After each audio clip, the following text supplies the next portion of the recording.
All righty. So let's start from the beginning. Um, let me just kind of give the floor to you and give me the 15-second kind of setup. You know, my name is Janet Cohen. I'm the executive vice president, if I remember right, Yes. of Market Vision. And every year we have an in-person conference until this year, or some version of that, and then just launch into how your plans changed. Okay. Oh, anytime? Yeah, whenever you're ready, you just go. Okay. Hi, I'm Janet Cohn, Executive Vice President of Market Vision. Market Vision is a company that puts on live events twice a year, one in the East Coast and one in the West Coast. Unfortunately, this year, we didn't have the option of doing a live event. We had to cancel our spring meeting, and now we've got to the fall and had to cancel that one as well. So here we were figuring out what can we do, quite panicked because, as I said, we canceled our spring one, but did not want to cancel the fall one. So we turned to going virtual. That was a very new experience, a huge learning curve, and we somehow managed to go through. And happy to tell you all about it. I don't know what else you want me to say. No, that was perfect. No, that was absolutely perfect. That's exactly the tone. You're going to share your story. Okay. We'll edit it in such a way to share, interweave it with other people's stories, and we'll go from there. Mm-hmm. Okay. I guess my next question is, once you decided we're going to go virtual, tell me about your process of figuring out how do we do this, and just what was your thought process in that early stages? Okay. In the very early stages, when we realized we cannot have a live meeting, the first order of business was to do some research about finding a platform and trying to figure out how to do this. Nobody knew anything about this. And while I can run a live meeting, with my eyes closed, I as much as I knew there is what I didn't know here when it came to virtual. So we spent a couple of months really researching what platform works for us, because everyone has very different needs. And once we landed on one, that we just went full force ahead in trying to figure out every step by step. Every single step was brand new. Perfect. Now, this is not going to be a commercial for VFairs, but tell me a little bit about why did you choose? We chose VFairs because, and it offered blah blah blah. And just give me some of the things that were in your head. Okay. And now, do you want me to include you in this at any point, or not? We'll get there. Okay. We'll get there. Okay. After doing some research, we narrowed it down to the company VFairs. The reason that it worked for us is the main factor of my meeting, which is really where we get most of our revenue, is from the exhibitors.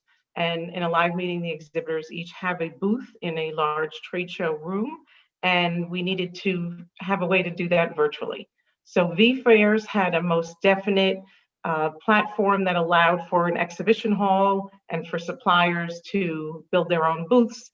And it really, it kind of built a nice virtual world that looked and felt like you were really at a trade show. That was very important to us.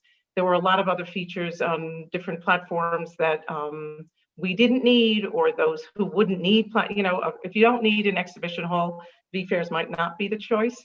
But for us, it looked like it was really, had everything we needed to have.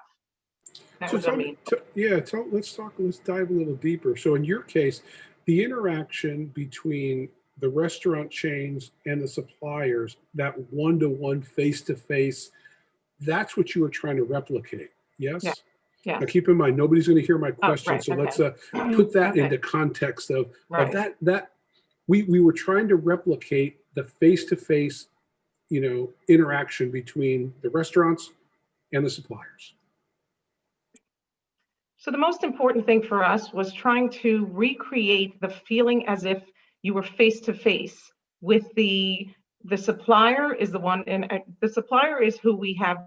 The supplier is who has the booth, and then our restaurant supply chain managers are our attendees. Our main goal was to recreate an environment where it felt, as much as you can feel like, you were on a face-to-face situation. The VFairs platform allowed us to have that, in that they have a a video call option so that you could do a face-to-face meeting. Then on top of that, one of the other big reasons that people like coming to Market Vision is they want to hear the experts speak. And of course, the key expert here is John Barone, but there's others as well. A lot of keynote speeches, a lot of great information that they come for because they're insights. And tell me a little bit about that process as well, the auditorium, for lack of a better word. Okay, right. One of the other main features of our conference, where the restaurant supply chain managers come for, is the general sessions that we run, which really this helps everybody plan for their whole next year of buying. We do commodity presentations that really are key for what they take away and bring back to their offices, and as I said, how they base their purchases and estimating things. John Barone does our keynote. He's the president of our company, and he gives an overview. It's called Forecast 2021, and that's basically an overview of where we think the markets are going, where the industry is going, what's affected us in the past, what he sees in the future. And that's the most important aspect of the beginning of the kickoff of our meeting. We were able to do all that in an auditorium type setting. That was much easier to recreate than we had with the booths. We had an auditorium. You went into the auditorium and there was a screen that was set up that you easily just click on, and there is where all the presentations were. In many cases, we were able to pre-record the presentations, and Omni handled all that for us. And that made it very easy so that it was just there. We didn't have to worry about last minute, any kind of technical glitches that we'd run into. Everything was pre-recorded and uploaded for that day. So that was very, very stress-free. Gotcha. Let's talk a little bit about, this is where we'll talk a little bit about your partnership with Omni. And maybe we can start with setting it up that, we've worked with Omni in the past on the in-person live events. And so we relied on them again, and then just tell the story of how we worked with you and just your perception. I don't want to color it in any way. Okay. So again, one of the things that going into doing the new virtual platform is, you basically just get a platform and then you have to build it from there. So I kind of was nervous about how do we go about this. I kind of needed a producer type of director thing. And so that's when I reached out to Omni, as we had worked with Omni in our live meeting in Orlando, and they were great to work with. We did testimonials. Omni came and they did interviews, and we did testimonials from there that we have used for a great deal of things, and they were super. So we kind of turned to Omni and said, help, help, help. And they were very easy to work with. One of the main things, I had been marketing the virtual meeting online, and while we've gotten some response, we just felt like there was just no energy to it. And we really went to Omni and said, we need something to grab people. We need a minute or 2 minutes something. And that's when they told us, well, that's called a sizzle reel, and we'll make it for you. And so kind of Omni took it from there. They told us how many people we should get.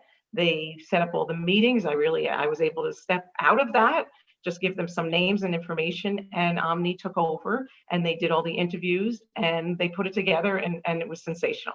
It was exactly the pop we needed. I found Omni very, very easy to work with. They came to me before everything was finalized to get any kind of last minute input. And even when I had last minute things that created much more work for them, there was never a word, and everybody just did whatever they thought I wanted, and it all worked. So it was really great to work with them.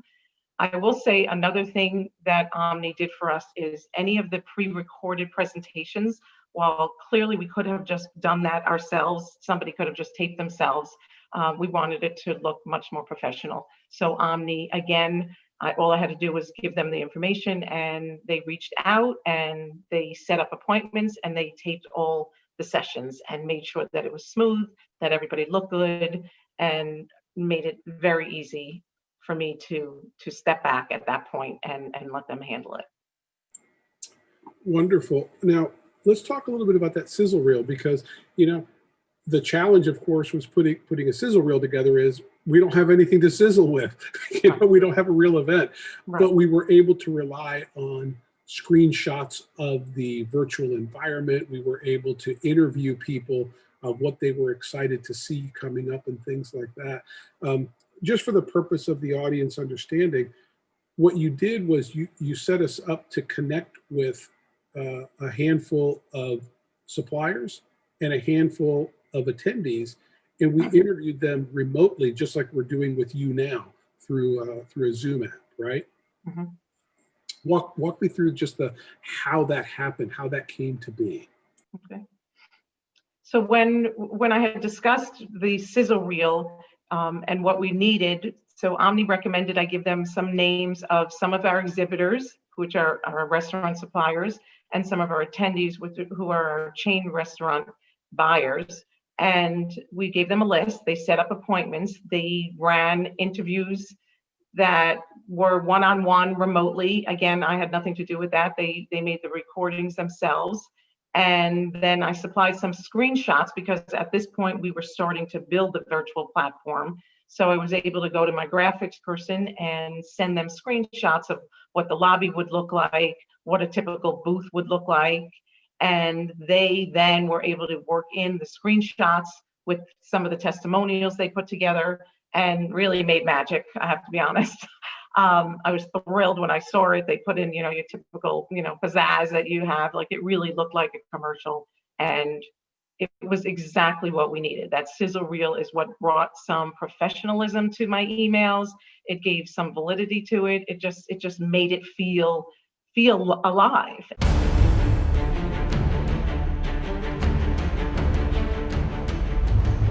The challenges to our industry this year are unprecedented. That's why this year's Market Vision virtual conference is more important than ever. Well, Market Vision is absolutely the go-to conference. Our world in supply chain and food service doesn't stop. Being locked down for 6 months, it's going to be nice to come out and reconnect with everyone. Yeah, and ready to hit the ground running. If somebody said there's one thing that we're going to let you do this year, just one thing. It did exactly what I needed it to do. And it was kind of an example of like when you buy an iPhone or when it was first created, like I didn't know exactly what I needed until I had it. And that sizzle reel was exactly what I needed. And once I had it. Great. Let's talk a little bit about the experience of the attendees and the exhibitors. One, I know that you have, I want to take this apart in a couple of different ways. So one, I'd like an overall feedback that you got from both attendees and exhibitors. Good, bad, or indifferent. Was it a mixed bag? Was it mostly positive? Did it meet your expectations? More importantly, did it meet their expectations? Tell me about what feedback you got. Okay. Well, I'm happy to say that the actual virtual meeting itself exceeded my expectations, as well as most of our attendees. While everybody said nothing beats a face-to-face meeting and nobody is looking to duplicate that, it definitely served the purpose. It was something that people felt the need to get back together. It definitely accomplished that feeling of touching each other, even if it was in a remote kind of virtual world. But it definitely brought people together, and we were very happy with the results. Of course, there are some people that really didn't like it and said they wouldn't necessarily do it again. But I would say overall majority were very, very pleased to have this as an option, as opposed to having done nothing. Again, we canceled our meeting in March because it was right when the pandemic hit, so we didn't have time to pivot. But people were very, very happy that we pivoted to this. And I would say 95% of our attendees felt like they're very happy we did this, as opposed to just canceled. It was very successful. It was very successful this one time. We were very happy with it. From a standpoint of in the past, you've done, one on the West Coast, California, Las Vegas, whatever, and then one in Orlando on the East Coast. Did you get any cross-pollination of people who, might have, gone only to the West Coast, but decided, I'm gonna do this virtually? And tell me about that. Was there any expansion of the audience because it was virtual? There's no travel costs and there's no travel problem going across the country for 4 hours on a plane or whatever. Right. Well, one of the benefits for us in the virtual meeting was that this was our East Coast meeting. As I said, we usually do one West Coast and one East Coast, and this was our East Coast meeting that typically takes place in Orlando, Florida. But because of the fact that it was virtual, and because of the fact that there was no fees involved to fly anywhere, to check into a hotel, we were really able to branch out to both the East and West Coast restaurant chains, and they were all able to attend. So while we typically have maybe 250 restaurant attendees, we actually had over 400 sign up. So that was a nice added benefit that, we kind of thought that would happen, but there was no guarantee. But then we saw, obviously everybody said, why not? Why wouldn't you do it? I'm not getting on a plane. So they were happy to do it. And so the virtual world definitely expanded our base more than it would have had it just been in Orlando. That's fantastic. That's really exciting to hear. And as you think about, coming up in March, your wheels are already spinning. What are we going to do in March? COVID may be possibly on the mend by then, but probably not entirely. And you're going to have to rethink maybe that March meeting that you normally do on the West Coast. Where is your head and what is your thinking here? So now that we've passed the fall meeting, our next big meeting is typically in March, and that's what our plan is. We have a meeting in March, and that takes place in Palm Springs. So right now we're leaning towards looking at a hybrid meeting, which is basically what we started out in the fall with a hybrid meeting, and then because of the pandemic situation, it ended up virtual only. I think as we go along and pray that as things get better, that we actually have the option of doing the hybrid meeting in March. There are many companies who are really eager to get out there and are tired of being inside, and we will have attendees who want to come live. However, the flip side to that, there are also people who are not going to be ready to leave. The industry we're in has been decimated as far as, restaurant chains and suppliers to the restaurant chains, how they've been hit so hard, many of them, so that not everybody's going to have the budget to attend. So those people can have the option of attending virtually. So right now, it looks like the end of March, we will be looking at a hybrid meeting, and we will do a live portion, and then we will probably follow with a virtual. I don't think we'll do them completely together. I think they won't coincide at the same exact time. So you think you're going to go live and then follow up with a virtual afterwards? What we're thinking is probably we would go live, and we would have the meetings, everything there, say all the presentations will be taped, and that could be something that's live.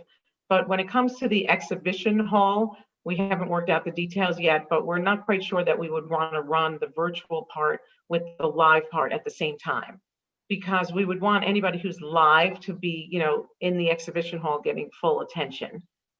So we could run separate hours in a day, or we can just simply do, a follow-up for the actual exhibition hall for those who are virtual. The presentations can probably coincide at the same time. Interesting. That's a very We're not interesting. sure. I mean, we're really just started to talk about it. We have to see what really benefits everybody. If it's not doing it at the same time, then we would not do that.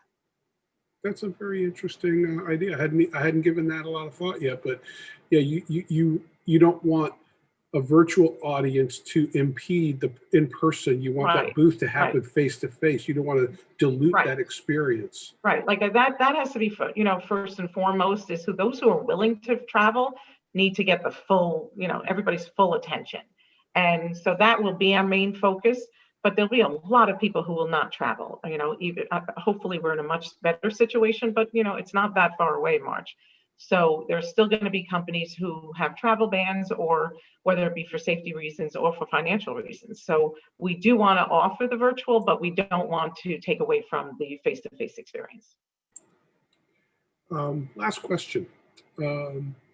What, if anything, completely surprised you about doing a virtual meeting that you thought might go one way and either pleasantly or unpleasantly surprised you? Hopefully pleasantly, but. I will say that one of the things that surprised me was the energy behind the virtual meeting. You know, I just didn't think it could even compare with a live meeting. But what I found was people really, really wanted to connect. People needed this. And I felt like they really needed to connect again. They needed they wanted our clients and customers, our people really wanted this to work. Everybody was very loyal to our brand and came to this giving it everything they've got. As a matter of fact, I've had some chain attendees say they've never worked as hard in person as they have it virtually. And it's funny for them to say that, but they just did it on their own. They just knew how important it was for us to be successful as Market Vision.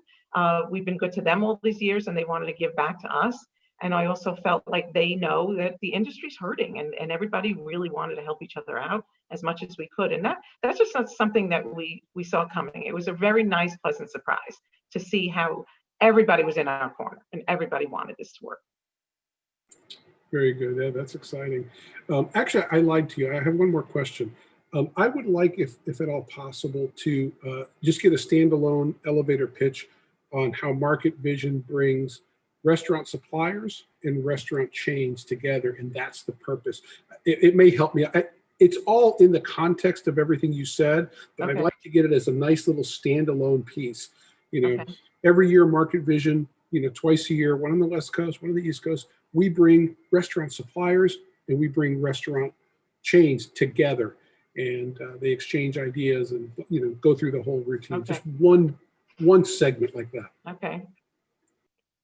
So what Market Vision does is every year we have two main conferences, and one on the East Coast and one on the West Coast, where we bring together restaurant suppliers and restaurant chain purchasing agents. And it's just a wonderful experience for everybody in that the suppliers are available to show their products, and there's a lot of networking. The main thing about Market Vision is the networking that goes on between the restaurant chains, the supply chain managers, and the restaurant suppliers. It's the networking. It's not, nobody's writing orders at our show. That's just not what it's about. It's about relationships. It's about building relationships in the future and working together. It's about peer networking, very important for chain restaurant attendees. The professionals there really respect each other. We basically probably represent almost all of the 200 top chains are represented at our meetings, whether it be East or West Coast. And this brings together the suppliers and the restaurant chain purchasing agents together. And as I said, it's very important for the peer networking as well as the customer networking. Perfect. Yeah, I think we need to establish. No, that's perfect. I think we need to establish. But you could get enough of it. Absolutely, that and intercut it with other places where you talked about.